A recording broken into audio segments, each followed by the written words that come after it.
Welcome to When What You Do Is Who You Are. We are so excited to learn with you today. My name is Samantha Weil. I use she, her pronouns, and I am the community manager at SRE Network. And for those of you who are new to SRE Network, welcome. We're really thrilled to have you joining with us today to learn. SRE Network is a Jewish network of 160 plus organizations rooted in a shared commitment to safety, respect, and equity for all.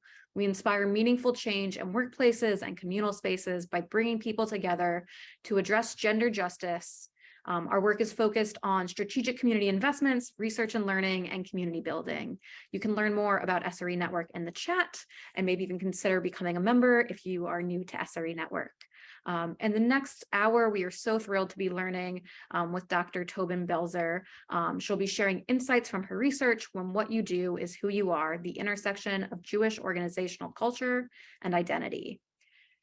Dr. Tobin Belzer is an applied sociologist currently serving as contributing fellow at the Center for Religion and Civic Culture at the University of Southern California and a research affiliate at Stanford Spark. You can also read her full bio in the chat. Before we jump in, just a couple quick logistical notes. Today's session is being recorded, and afterwards we'll share out the recording and a resource sharing the key takeaways from today's session. We also have closed captioning for those who need it. You can enable it by clicking the closed caption button on the bottom of your screen. I also want to welcome you to post questions in the chat throughout. We will be collecting all of those questions and saving time for a Q&A at the end. And without further ado, I want to pass it over to Dr. Tobin Belzer. Hello, I'm so happy to be here. This report originally launched at a very inauspicious time in March 2020. So I didn't really think anyone was going to see it. And so I'm just delighted to be revisiting it and having an opportunity to talk about it, because I just sort of resigned myself to the fact that, I'm so glad I did that.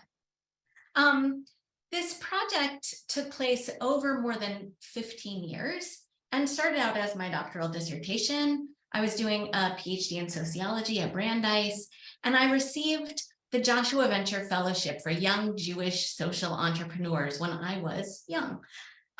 This was in around 2000 when Jewish leaders started to notice that young adults were not coming to and not participating in Jewish life.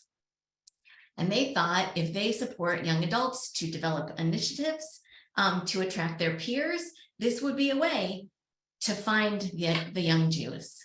My dissertation topic took shape because I watched my fellow fellows in my cohort navigate the Jewish organizational world.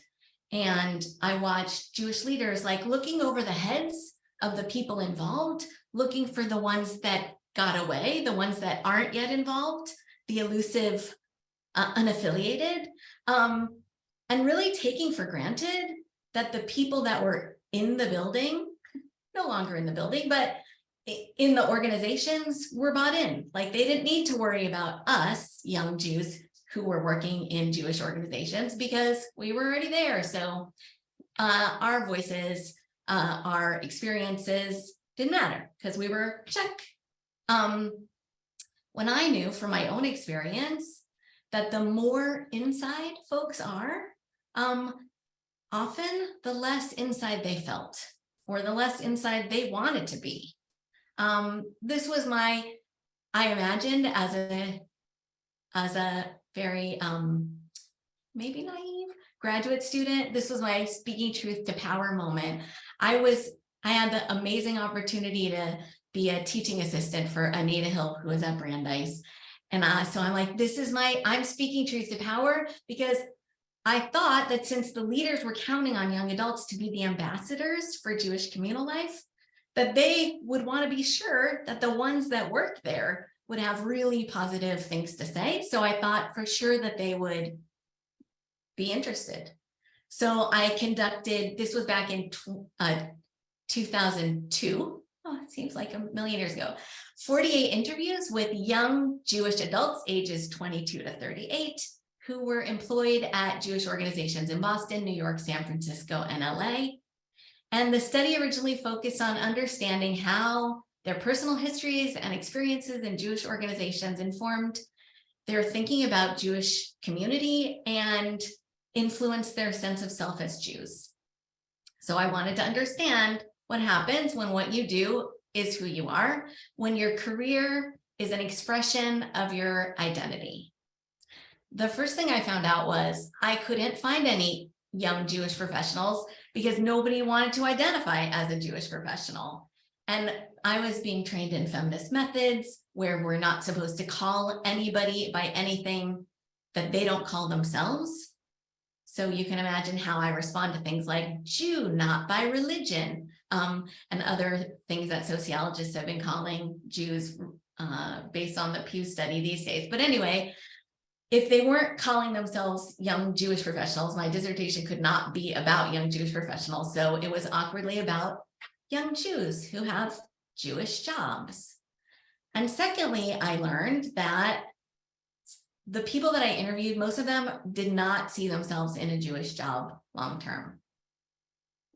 Okay, that was going to be interesting. I thought at the time, well, like, I guess we'll never know.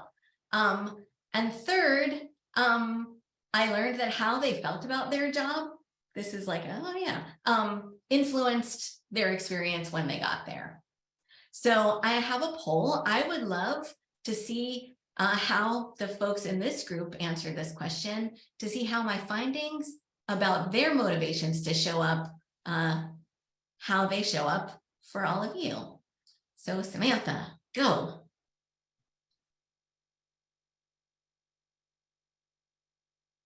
Just take a few minutes. Sorry, it's a little long.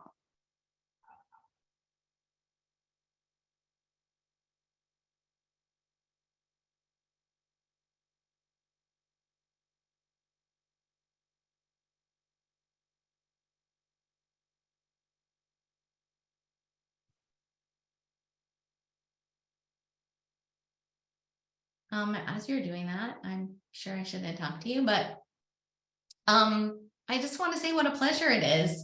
I feel like I'm speaking to my people. I hope that this talk makes you feel very seen. They say that the best sociology is sociology that articulates something that everyone already knows. And so I hope that is your experience. How do we find out what the poll says, Sam? Then what happens? Aha. So a lot of integration of professional and personal lives, giving back. 20% never pictured themselves. Social networks. Yep. Something else. I'm interested to hear what the something else is. But these are the reasons that the 48 young Jews that I interviewed originally said why they were in their Jewish jobs. I characterized them at the time as passive and active.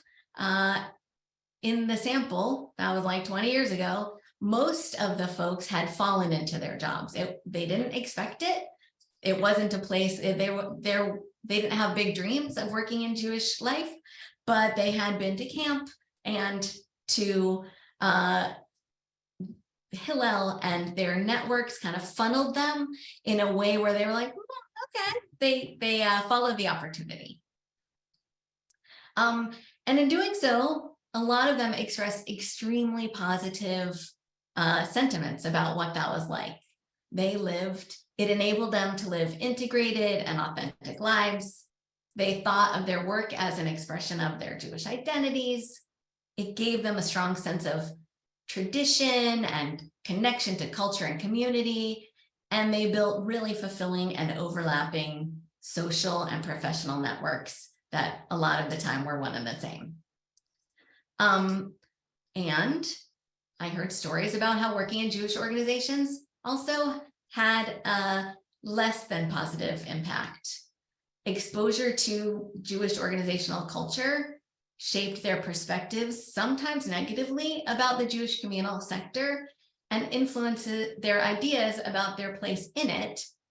And what I saw was when I said, like, tell me, like, when you think of Jewish community, what do you think of? And I heard one after the other how they described Jewish community as something they were not a part of. So seeing it from the inside made them want to distance themselves from it. The study was really animated by a very common refrain that I have continued to hear over the years, which is, by the time Shabbat comes around, I don't want to see another Jew. I don't want to think about anything Jewish.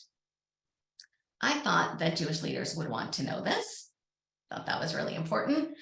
You will be shocked to learn, like most dissertations, it was not widely read.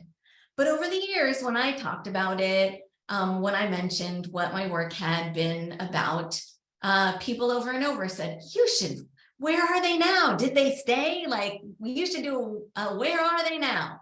And 15 years later, I got some funding. So, and I knew from myself, because I'm still here doing work in the Jewish world, that a lot of them had stuck around too, even many of them that said they weren't planning on it. And some of them are like top organizational leaders now. So this second round of interviews was to find out why they stayed and what they faced along the way. So I did follow-up interviews with about half of them, 25 of them, who are all currently employed in Jewish organizations. And really their voices their work touches thousands of people locally, nationally, internationally. It's a pretty amazing group of people. The list of people that I interviewed is in the report if you're interested. And by then, Leading Edge had launched, which hopefully most of you know, helps Jewish organizations improve their workplace culture and their leadership. And when I started to do the follow-up research, they had already done 2 rounds of surveys of Jewish communal professionals exploring that question, are Jewish organizations great places to work, in an effort to help Jewish organizations get better. By the way, they just recently published their 6th round of this work. And the idea is that Jewish organizations can use it as a benchmark and see how they improve over time. And their survey asked things like, do you want to stay in the sector? By the way, 70% in the most recent study said they do want to stay for 2 or more years, which I thought was really interesting. And because I was more interested in qualitative research and less interested in them as employees and more interested in their experience as Jewish employees, wanted to hear more about why they wanted to stay.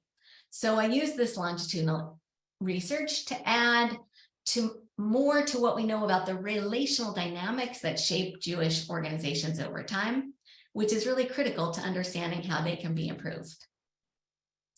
Some of the same dynamics as any nonprofits happen for Jewish communal professionals, especially for nonprofits that are trying to promote human flourishing, like struggling, as we know more than ever, to enact the values that Jewish organizations or that nonprofit organizations in general espouse. That is not always easy to do.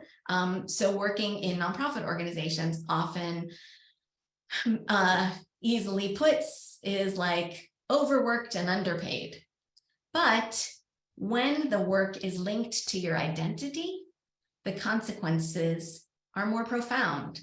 So when somebody works at a nonprofit organization that serves homeless people, but they don't get treated very well, they don't have a great supervisor, the expectation is to prove that they're a great employee, they'll like work long hours, they don't go home thinking, I hate homeless people. But when that happens in a Jewish setting, you hear things like a close friend of mine who actually said, I had to quit my job in the Jewish world because I wanted to love being Jewish again. So for Jewish professionals, we know that adults spend most of their lives in their workplaces, and that there's been so much research to show how much workplace sites are a place for the construction of identity. And for Jews who work in Jewish organizations, workplaces are the sites for the construction of their Jewish identity. So attending to Jewish organizational culture provides the opportunity to strengthen Jewish community from the inside out. So I'm still on that train of like, I think this is a really important site if we want Jews and Jewish culture and Jewish community to be stronger, starting with the people that work in the organizations, I think is the best place to start. So my findings show how identity-based work can result in both positively adaptive and maladaptive outcomes, and that the line is really fine. So respondents described both beneficial and challenging aspects of their experiences. And yet the ones that I interviewed the second time around, like the benefits ultimately outweighed the challenges. They stuck around. And they gave me a lot of reasons for why they stayed. They loved the ability to integrate their personal and professional lives. One of them said, I love that I'm living a Jewish calendar. I appreciate that work is closed when I want to be celebrating Jewish holidays. And one of my favorite things is ending emails with Shabbat Shalom. I love that in my professional capacity, I get to express something that's very personal. And their work even positively influenced some of their respondents' personal Jewish practices and sense of belonging. So they learned more about holidays. They were much more in tune with the Jewish calendar. And a few respondents even used language of family to describe the emotional intimacy they experienced at their workplaces. One said it's very warm, inviting, kind, collegial. It's a great environment. You experience people's life cycles. That's a really wonderful thing because at the end of the day, you're family. The flip side, in both the initial and the follow-up research, is that respondents described the implicit requirement to perform Jewish identities, to conform to a particular organizational culture. So some people felt uneasy about outing themselves about their secular Jewish lives, so they had to kind of perform as if they were more observant, or when people were using insider language they didn't know, they didn't say like, what does that mean again? They just like rolled with it because they didn't want to out themselves as an outsider. Which in some cases negatively affected their personal Jewish experiences. One of the respondents said, after my experience at my organization, I didn't even want to be Jewish. I didn't want to go to shul. I don't want to lie about my practice to be accessible. One of the most striking things that came up again and again that I think deserves a lot more attention is the positive relationships that have developed with their peers and colleagues. Those relationships, because of the nature of our work, are local, national, international, and they've developed deep networks over time. People have like come up together as Jewish professionals. And respondents described how those relationships actually motivated them to stay in their jobs. Somebody said, I know I should have left 55 times before I did. I stayed so long because I loved my team. We were the fearsome threesome. We worked together for more than a decade. Then one moved to Israel and the other was ready to move on. Without them, my experience changed. I knew there was no room for advancement and I wanted to leave. So once they left, I was done. The influence of these strong, powerful ties also influence their impressions of their the communal experience in general. So they talked to each other about their experiences and they heard a lot about other people's negative experiences. So even when they did not themselves have negative experiences, because they were listening to their friends share, their opinions were shaped by their friends' negative experiences. So how they thought about working in the field was both shaped by what they heard, and they experienced their own circumstances as they were the exceptions to the rule, because they thought that the rule was more people had negative experiences working in Jewish organizations. In some cases, those strong social networks were really constraining, resulting in something called reluctant retention, which is they wanted to find jobs outside of the Jewish world, but it was where their entire social network was. Someone commented about how their resume was so Jewy, it was hard to explain to non-Jews like what it meant and how it mattered. So they stayed in the Jewish world because that's where they had their network. Women respondents, both back in 2000 and in the follow-up, described instances of gender discrimination. They talked about an over familial aspect of Jewish organizational culture. So it's the flip side of it's so warm and welcoming and we're all like a family. Sometimes those lack of personal and professional boundaries were a benefit, and for others, they were a liability. So a respondent said, there were certain things that were expected that you wouldn't accept in a non-Jewish job. In the middle of a meeting, some stranger asked me if I were married. The lack of boundaries was difficult. People talked about it being really common that their coworkers or the board members or bosses were kind of in their business more than would be appropriate. Another said, saying hello and goodbye with male donors is complicated. I don't want to kiss them on the cheek, and that's what they do. They're fatherly towards me, so could be worse. The whole hugging versus not, I would be happy, she said, never, ever to hug them. Maybe that's one of the benefits of COVID. Maybe the hugging days are over. Others described instances of subtle and not so subtle sexual harassment that they've encountered or that they've just heard about. One said, I've seen board members be inappropriate with young staff. Another said, we dealt with it. This was someone in a leadership position. We've also dealt with rampant sexism, racism, tribalism, all of it, you name it. Interestingly, or not interestingly, in this research, there weren't that many mentions of instances of racism. And that is not because racism didn't happen, but it was because my population was predominantly white and they were existing in predominantly white Jewish organizations.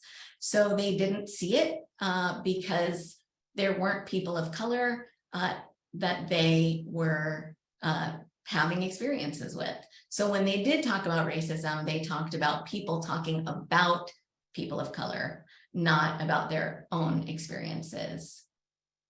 When describing instances of discrimination and harassment when they were younger, respondents' tone was cynical but optimistic. And in the follow-up, respondents, who in so many cases were mostly leaders, were indignant but also resigned, as if they didn't have the power that they seemed to have on the outside. They did not feel empowered to do anything about it. So to contend with all of these challenges, they developed and honed several strategies. They used self-censoring. That was a really common way that people managed the power dynamics. They used language of, they said muzzling a lot, which was interesting. So for example, one said, I'm much more concerned about not pissing off the donors from an organizational context. There's a huge amount of muzzling about Israel. Shocker. Another said, I don't have to say anything I don't believe. I just have to muzzle when I don't share, when I want to share my thoughts, which is hard. I posted something on Facebook that I edited extensively, and still some people said, how dare you post a statement like that? It's a coping strategy that has its limits, and it's a coping strategy that is less effective over time because efforts to hide and cover up your feelings lead to emotional exhaustion, and emotional exhaustion, we know from the research, is one of the key dimensions of burnout.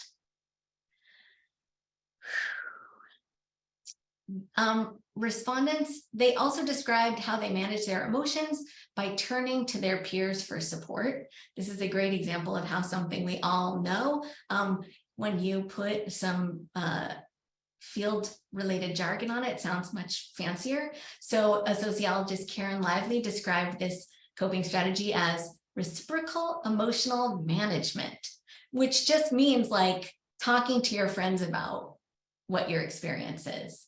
So both then and now, they relied on one another for support. They shared horror stories, expressed anger, used sarcasm, used humor, and complained passionately to one another about their jobs, about the Jewish community. Expressing themselves to one another was safer.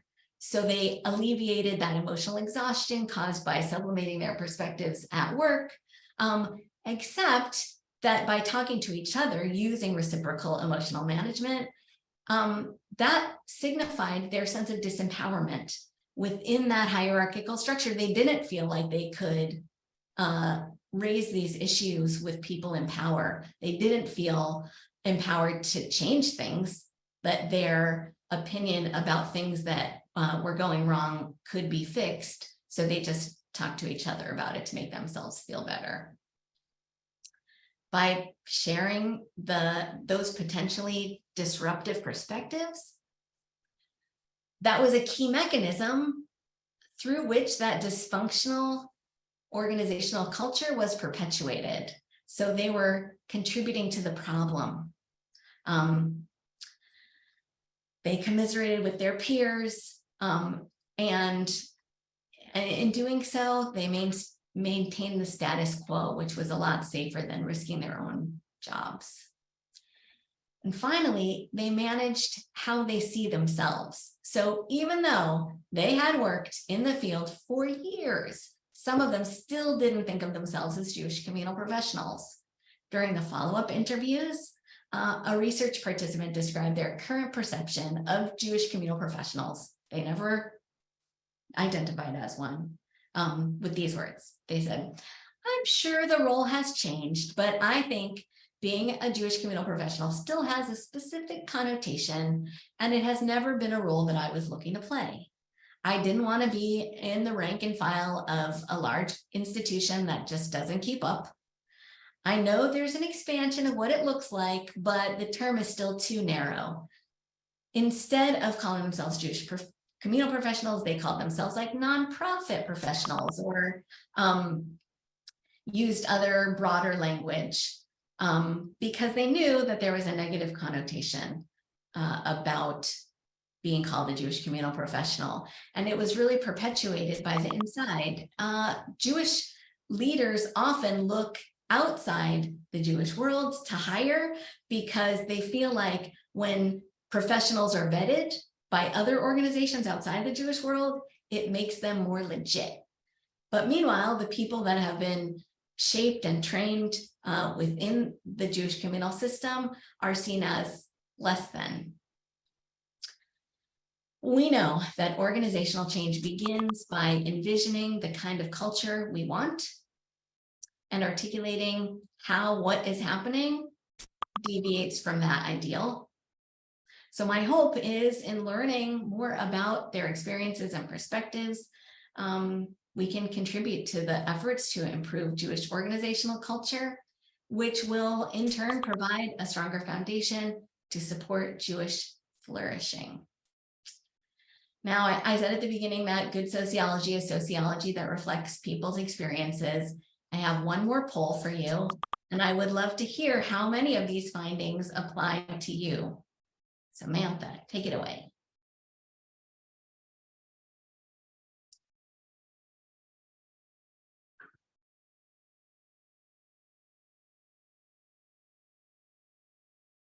I'm taking the poll myself.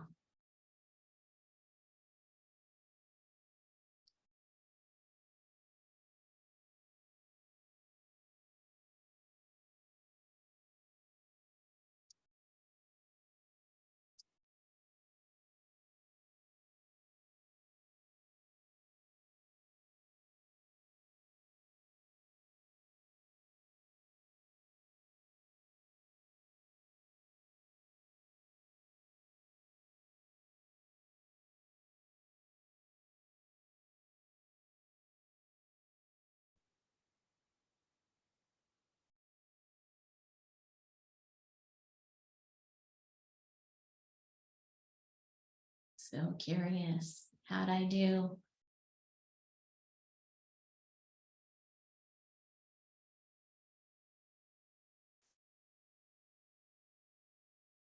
Wow. All right. Look at that. Things have improved. Since I did the second round of research, things like SRE happened.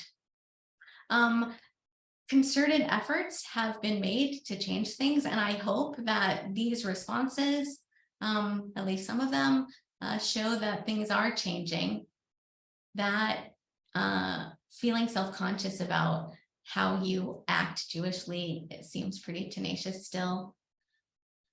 Complaining, yes, and overly familial, yeah. I think now Alana is going to talk a little bit about how SRE is addressing some of the very issues that showed up in my research. And then I'm going to take a whole bunch of questions, hopefully. Sure. Well, thank you so much, Tobin. I loved hearing this research, and I just think I think everyone who's listening will agree with me. You just have a very unique ability to just convey this material in a way that's just very clear. And I particularly enjoyed hearing about the focus on the strategies that folks are using. And I think really like highlighting that was really important. In terms of SRE, we're really part of a broader ecosystem of entities, many of whom are here on this call, both practitioners and then what we think of as internal, champions, organizational folks who are focused on making internal change in their organization. And so some of the things that, SRE has been doing is really making investments through grant making to organizations and projects working on specific initiatives to improve workplace culture and particularly gender equity issues. And also just by virtue of being a network. So being an entity where organizations can connect with each other to share best practices, learn from each other, and gain support from one another, I think has been really important. The other piece of what we do is our annual assessment of our members, their self-assessment, to get a sense of where they are on their journey towards implementing SRE standards. And we really see that as part of again, a broader field and other similar efforts that work together to make positive change. So for example, the Leading Edge Employee Experience Survey, which many of the folks on this call are with organizations that participate in that. Many of our network members participate in that on an annual basis. That's a really important tool. And one of the things that we found both from their 2022 report as well as ours that was just released is where there has been some real improvement in certain areas, including some of the ones identified in this poll, Tobin, that you just did. But, getting down to specifics of how familiar folks are with the policies and procedures to handle, harmful or inappropriate behavior, in the workplace. So I think that there's, a lot of great positive change has been made, but there's still, of course, so much to do. And particularly excited about the folks who are both joining us right now live, and I know also all the folks who signed up that will be listening to the recording later. I think this really attracts the folks that, whether you identify as a Jewish professional or professional working in a Jewish context, that is both, folks who are both drawn to these really powerful mission driven organizations and are experiencing what it looks like to both lead and be part of positive culture change. So with that, I would love to just hear just kind of for an opening question for Tobin, and then we'll look at some of the questions from the chat as well. There was something that you touched on where folks who had positive experiences. So to kind of like frame this, I think in our field, we are both, having this this desire to really see what's not working and to focus on fixing it and thinking of ourselves as the fixers. And then also, bright spots, where are the bright spots? Where are those examples that we can look to inspire us in what's going well? The point you made that folks who have a positive experience tended to think that their positive experience was an exception, and that they really heard, about these other negative experiences from other folks, and that really shaped their sense of kind of the state of play, so to speak. I'm really curious, Tobin, what you're seeing over these last few years as we have these climate surveys and other resources, how that's both helping us and challenging us to see, where the issues are and where the bright spots are, and like how to really get a sense of perspective, like how are we doing? Because I think that how are we doing is both not just for the field, but for each of us personally as professionals. So would love to just kind of hear your thoughts on that. My work hasn't focused on being a Jewish communal professional. Typically, it focuses on Jewish organizations. And so what I hear about being a Jewish communal professional is reciprocal emotional management. And people tend to share negative experiences a lot more than they share positive experiences. And I'm curious, as I was looking through some of the leading edge reports over time, they have some case studies, and some of the case studies I have heard anecdotally, like, are not good places to work, but are showing up as case studies as great places to work. So that made me think like, oh, good, maybe things have improved, or maybe I don't know if that's a function of the data or the improvement. It's really hard to say, but I mean, just glancing at the comments, I know that some of these things ring true. We have a long way to go. There's objective measures that could be looked at. I don't know who, maybe you're showing it, of like, do people feel comfortable taking vacation? Are there sabbaticals? Is maternity leave for a communal sector that really lauds familial life, like, is family leave a widespread phenomenon? Like, are there markers to show? I mean, we know from the leading edge study that people want to feel cared for by their organization, and that they have a better experience in an organization where they feel like their lives are cared for. So how widespread are those like objective markers of care that are, outside of the industry that the Jewish world typically is like 20 years behind on? I'm not sure if that answers your question.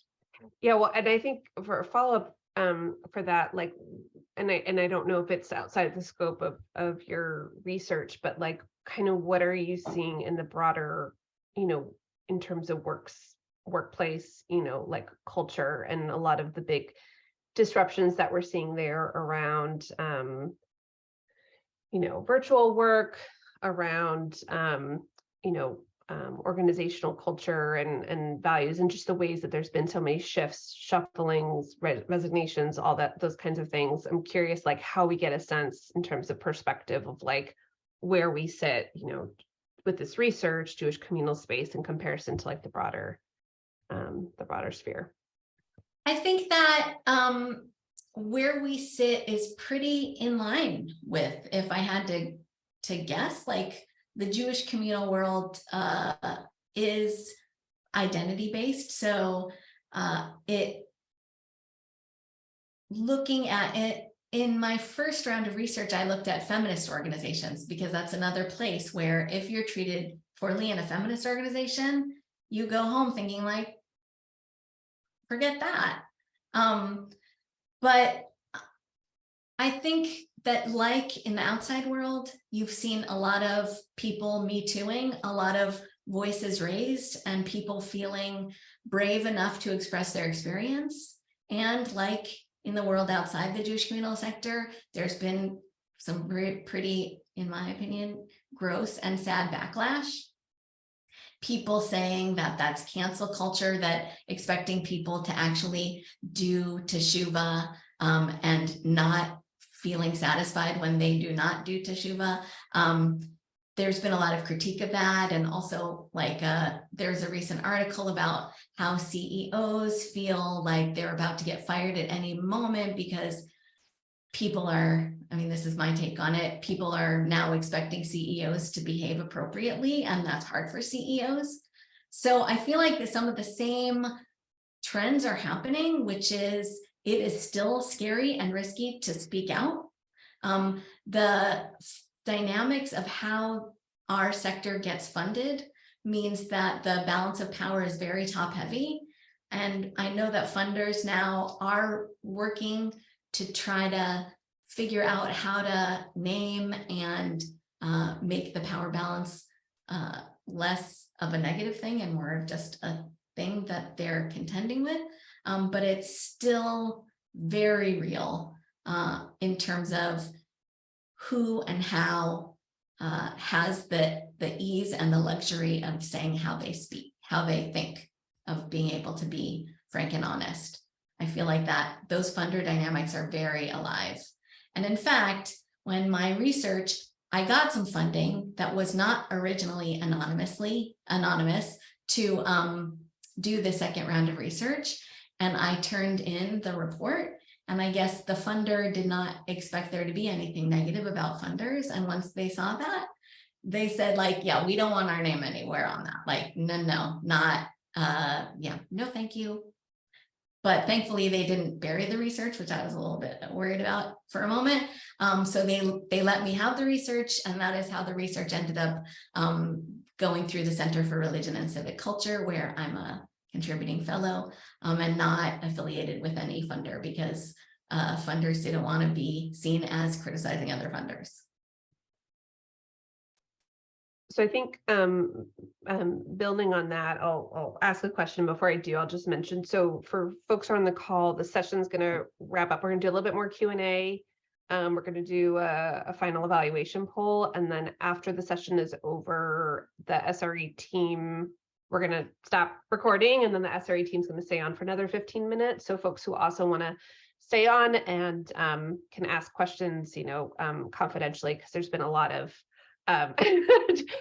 chat, which is really great. It's really important, all the feedback and questions that we're getting. So building a little bit, Tobin, on what you were just saying, we've had a few different questions that we've gotten from folks listening in. Really getting to, what's your hope in terms of what happens with this research? And in particular, what has the response been of organizational leaders? And yeah, I mean, what's your hope that, in terms of where this will lead to? I don't have a lot of hopes about it. I mean, I hate to sound so jaded, but I know that when research confirms things that people in power really want to know, then research is often like widely lauded and very much listened to. And when it's critiques from the bottom, it gets less attention. And I think it's compounded by the fact that just me as a person, as a scholar, I'm not comfortable with a lot of self-promotion. So I think that if I was going to get traction, I would need to do a lot more pushing of the report out there. And so in a way, the report coming out in March 2020, when it was incredibly inappropriate to do anything but freak out from the pandemic, gave me kind of an easy out, not to go around telling this really challenging story to people that are very varying degrees willing or not willing to hear it. So, but I feel hopeful that SRE exists. I feel hopeful that Leading Edge exists. I feel hopeful that the Jews of Color initiative exists. There's been a lot of positive changes that do make me feel hopeful. And also, I have chosen to focus my career supporting organizations that are working to expand what being Jewish means, who counts as being Jewish, who and how the expression of Jewish identity gets talked about, gets validated. And there's so much vibrancy in that world that really makes me feel hopeful. And I know that, and this was really panned out in the leading edge research also, that the smaller organizations where they allow employees to be more values aligned tend to be better places to work. And there are more